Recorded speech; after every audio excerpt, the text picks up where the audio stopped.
to Gary and Wes for a little Andrew, bit. this is great.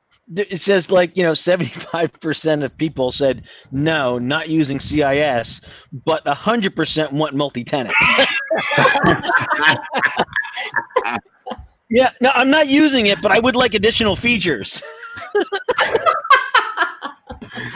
Isn't that's why I love our community, Gary? You can't, so I'm going to put a URL in, but Phyllis, when you said you love standards, I wanted to pick up and go, can I just, dial in Gary Pica? Because I think you guys are going to have a phenomenal conversation.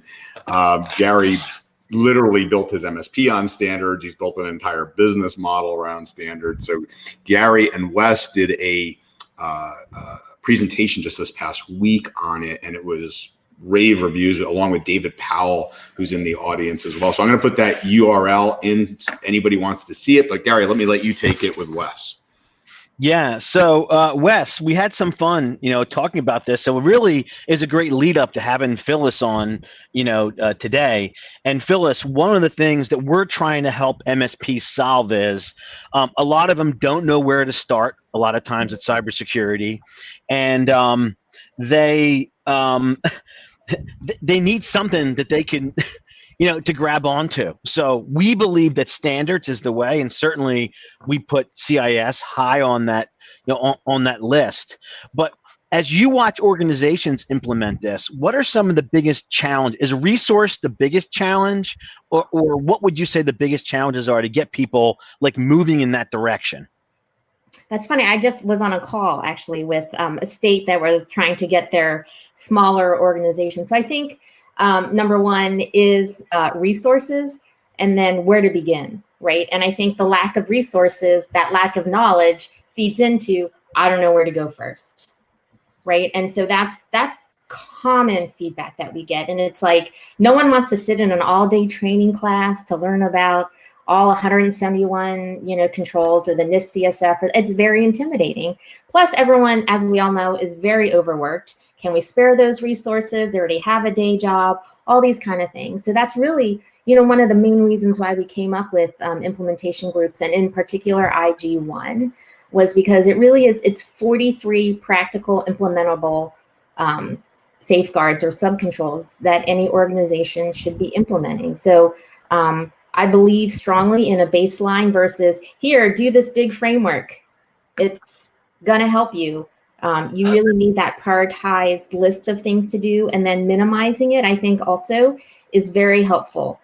Even just taking a survey, looking at CSAT, 171 questions, that's intimidating. People are like, oh, 43 questions? Just even knowing that I only have to answer 43 questions to see how well I implemented something is a relief to many organizations. Wes, you like to say, you're trying for 100% and never get there. What can we spend time on, right, to make the most impact, right? And that kind of lines up with this, doesn't it? Yeah, it does. It does line up. And one of the questions I had for you as well, Phyllis, is, something that MSPs say a lot, and it's not just MSPs, it's also SMBs as well that are struggling. Take a bank, for example. They have their federal overlords, right? FDIC, SEC, one of those that have some kind of governing authority over them, and sometimes multiple. Yeah. Then you have really good industry neutral standards and groups and agencies like CIS and others. A lot of times we feel in the SMB sector that you almost wish you could just have one standard to rule them all, but we can't, right? And, what advice would you give to an SMB that's struggling with that, really trying to understand, do I take them all? Do I pick one? How do I be the most effective? What would your advice and thoughts be?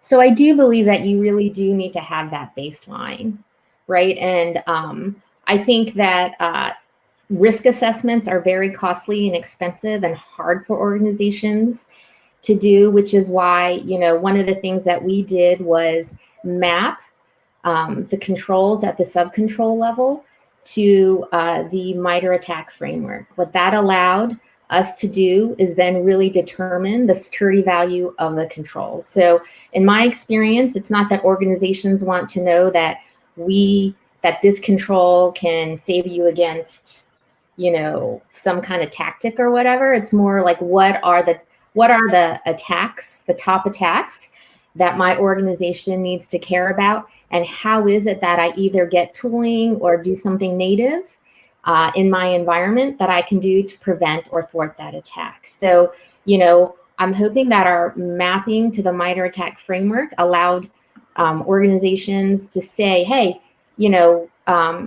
CIS did this work. They mapped against, the 2019 Verizon Data Breach Report top 5 attacks.